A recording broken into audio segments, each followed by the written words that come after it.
آپ نے سنا ہوگا حضور نے سورہ رحمان کے بارے میں فرمایا ہے، سورۃ الرحمان عروس القرآن، یہ سورہ رحمان جو ہے یہ قرآن کی دلہن ہے۔ جیسے دلہن کو آپ خوشنما لباس پہناتے ہیں، آراستہ پیراستہ اس کو گہنے اور اس کو زیور پہناتے ہیں، تو جس طریقے سے سجاتے ہیں آپ دلہن کو، اللہ تعالیٰ نے ایک سورت قرآن مجید میں یہ ایسی رکھی ہے سورہ رحمان کہ اسے خوب سجایا ہے۔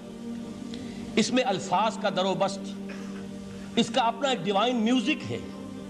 وہ تو اللہ تعالیٰ قراء جو ہے خاص طور پر مصر کے قراء، اللہ تعالیٰ ان پر رحمت نازل فرمائے، ان کی خطاؤں سے درگزر کرے۔ جس طرح قرآن کے انٹرنسک میوزک کو انہوں نے واضح کیا ہے، واقعہ یہ ہے کہ اگر یہ لوگ نہ ہوتے، شیخ عبد الباسط محمد عبد الصمد، شیخ محمود خلیل الحصری، یہ لوگ کہ جنہوں نے قرآن کے اس غنا میوزک، یہ لفظ جو ہے آپ حیران نہ ہو کہ میں یہ کوئی شاید توہین کر رہا ہوں قرآن کی، حضور نے یہ لفظ استعمال کیا ہے، تغنو، اس قرآن کو اچھی سے اچھی خوشلحانی کے ساتھ پڑھو۔ من لم یتغن بالقرآن فلیس منا، جو قرآن کو بہتر سے بہتر انداز میں، اچھی سے اچھی آواز میں، خوشلحانی کے ساتھ پڑھنے کی کوشش نہیں کرتا، وہ ہم میں سے نہیں ہے۔ بلکہ ایک مرتبہ حضور رات کے وقت آپ گشت پر تھے اپنے ساتھیوں کے حالات معلوم کرنے کے لیے۔ حضرت ابو موسیٰ اشعری رضی اللہ تعالیٰ عنہ ایک صحابی ہیں، ان کے گھر کے پاس سے گزر ہوا، وہ رات کو تہجد پڑھ رہے تھے، کھڑے ہوئے کیف کے عالم میں قرآن تلاوت کر رہے ہیں۔ حضور کو بہت پسند آئی ان کی قرات، کافی دیر تک وہاں کھڑے سنتے رہے۔ اب انہیں کیا پتا کون سن رہا ہے۔ بالکل اسی طرح سمجھ لیجئے ایک بات یاد آئی ہے، حضور فرماتے ہیں کہ جس طرح کان لگا کر اللہ قرآن کو سنتا ہے، کسی چیز کو نہیں سنتا۔ ہمیں نظر نہیں آتا نا، ہمیں معلوم نہیں ہے، ہم قرآن پڑھ رہے ہیں تو سننے والا کون ہے؟ سب سے زیادہ کان لگا کر خود اللہ۔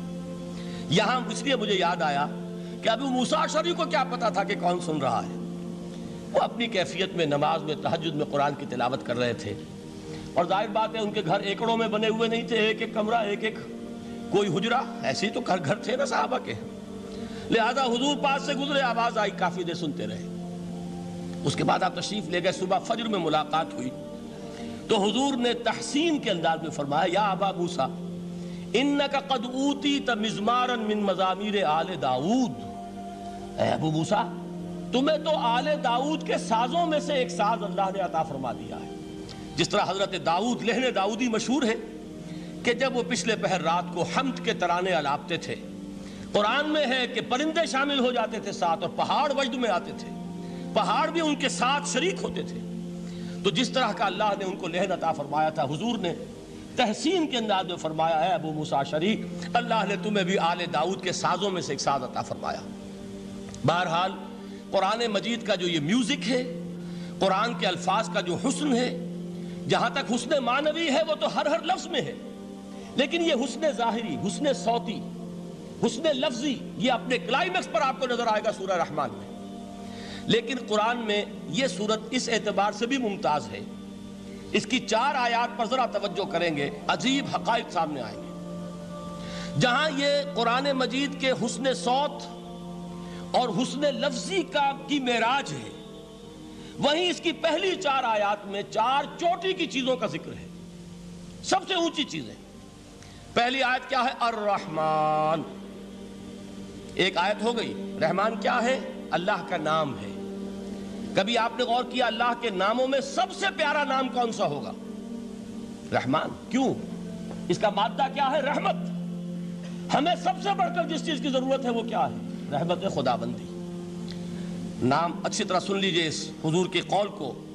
حضور فرماتے کوئی شخص جنت میں مجرد اپنے عمل کی بنیاد پر داخل نہیں ہو سکے گا جب تک کہ رحمت خداوندی دستگیری نہ کرے۔ کسی صحابی نے بڑی ہمت اور جرأت کا ثبوت دیا کہ پوچھ لیا، کیا حضور آپ بھی؟ جب آپ نے فرمایا کوئی شخص داخل نہیں ہو سکتا جنت میں محض اپنے عمل کی بنیاد پر جب تک کہ رحمت خداوندی جو ہے وہ دستگیری نہ فرمائے۔ پوچھا گیا کیا آپ بھی؟ آپ نے فرمایا ہاں میں بھی۔ آپ انداز کیجئے کہ اگر محمد الرسول اللہ بھی رحمت خداوندی کے ضرورت مند ہوں تو تاب دیگراں چہ رسد، ہماری تو سب سے بڑی ضرورت رحمت خداوندی ہے۔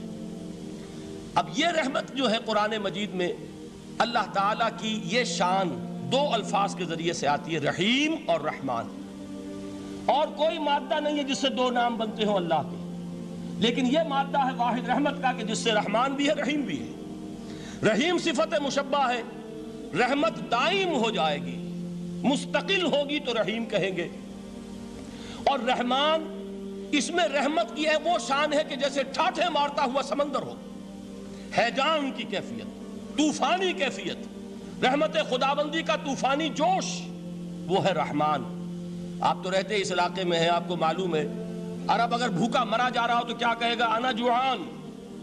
پیاسا مرا جا رہا ہو انا عطشان۔ بہت غضبناک ہوگا غضبان، غضبان آصفہ قرآن میں آیا ہے، بہت غضبناک۔ رحمان جس کی رحمت جو ہے جوش میں ہے، ٹھاٹھے مارتے ہوئے سمندر کے مانند۔ تو یہ اللہ تعالیٰ کے ناموں میں سب سے پیارا نام۔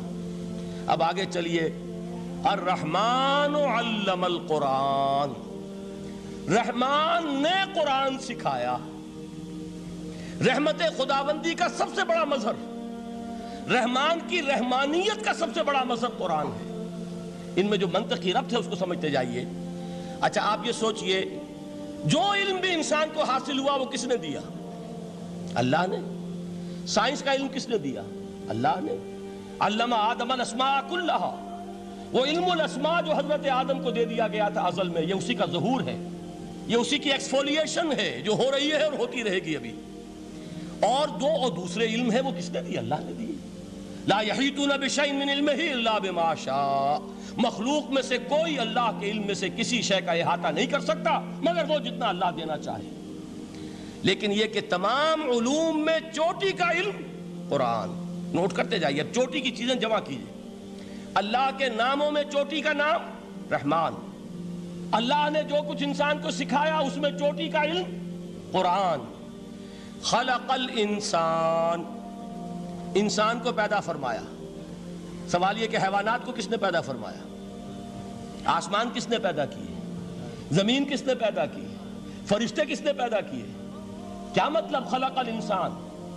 اس کی تمام مخلوقات میں اس کا کلائمیکس، اس کی تخلیق کی معراج، اس کے تخلیق کا نقطہ عروج انسان ہے۔ یہ ہے کہ جو مسجود ملائک بنا ہے۔ وَلَقَدْ كَرَّمْنَا بَنِي آدَمَ وَحَمَلْنَاهُمْ فِي الْبَرِّ وَالْبَحْرِ وَرَزَقْنَاهُمْ مِنَ الطَّيِّبَاتِ وَفَضَّلْنَاهُمْ عَلَى كَثِيرٍ مِّمَّنْ خَلَقْنَا تَفْضِيلًا۔ تو تخلیق میں سب سے